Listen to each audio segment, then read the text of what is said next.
హిందూ సంస్కృతి సంప్రదాయాల ప్రాముఖ్యతను నేటి తరాలకు తెలియజేయాల్సిన బాధ్యత ప్రతి ఒక్కరిపై ఉందని ఆదిలాబాద్ జిల్లా కలెక్టర్ రాజర్షి షా అన్నారు. సనాతన హిందూ ఉత్సవ సమితి ఆధ్వర్యంలో ఆదిలాబాద్ గోపాలకృష్ణ మఠంలో నిర్వహించిన సామూహిక వరలక్ష్మి వ్రతం కార్యక్రమంలో కలెక్టర్ పాల్గొన్నారు. అంతకుముందు గోపాలకృష్ణ మఠాన్ని దర్శించుకున్నారు. ఆదిలాబాద్ జిల్లా కేంద్రంలోని శిశుమందిర్లో సామూహిక వరలక్ష్మి వ్రతాన్ని మహిళలు భక్తి శ్రద్ధలతో వైభవంగా నిర్వహించారు.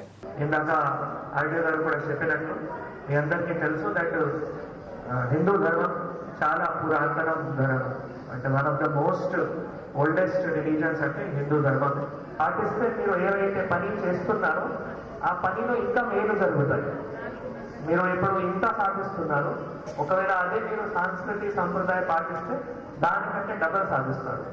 సో అదే మనం తప్పకుండా ప్రతిరోజు మన డైలీ ఏవైతే రొటీన్ ఉన్నాయో, జీవిత చరిత్రం ఉన్నాయో, మన సంస్కృతి సంప్రదాయానికి తప్పకుండా దగ్గరే ఉండాలి.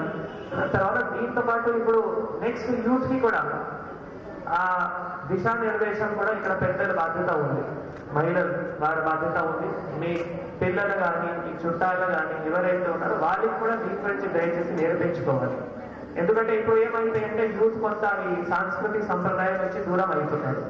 ఎక్కువగా మొబైల్ కానీ వాట్సాప్ కానీ వీటన్నిటికీ దుష్ప్రభావం ఎక్కువ అవుతున్నాయి. సో వాటన్నిటి నుంచి మనం దూరంగా ఉండాలి అంటే ఒక డిసిప్లిన్ లైఫ్ మనం ప్రతిరోజు డిసిప్లిన్ లైఫ్ మన జీవితంలో ఉండాలి. డిసిప్లిన్ లైఫ్ ఉండాలి అంటే మన సాంప్రదాయం మన సంస్కృతిని మన అందరికీ ఒక గొప్ప మన చేతిలో ఒక శక్తి ఉంది. ఆ శక్తికి మన పిల్లలకి కూడా చక్కగా నేర్పించగలిగితే వారు కూడా మీలాగానే తయారవుతారు. వాళ్ళ పేరెంట్స్ కి ఏ విధంగా చూస్తారు అట్లనే తయారై వారు కూడా ఒక మంచి స్థాయికి కూడా వస్తారు. కాబట్టి మీరు అందరూ కూడా మన ఆదిలాబాద్ ఇందాక చెప్పినట్టు మన ప్రమోద్ ఖత్రి గారు భక్తి టీవీలో మరి సెకండ్ హైయెస్ట్ మన తెలంగాణలో ఆదిలాబాద్ లో ఇటువంటి కార్యక్రమం జరుగుతూ ఉంది. కాబట్టి మీరు అందరూ సహకరించడం వల్ల జరుగుతూ ఉంది.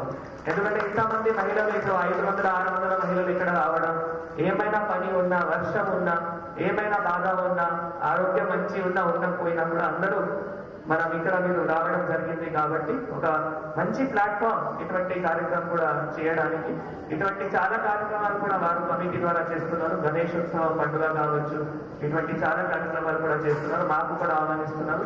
మాకు కూడా సంతోషం ఇటువంటి కార్యక్రమం వచ్చి మళ్ళీ మీ అందరితో కూడా ఈ చాలా ఒక పవిత్ర దినోత్సవంలో పాల్గొనందుకు. ఎందుకంటే మాది వేరే బిజీ షెడ్యూల్ ఉన్నాడో కూడా ఇటువంటి కార్యక్రమంలో మాకు అవకాశం దొరుకుతాయి. సో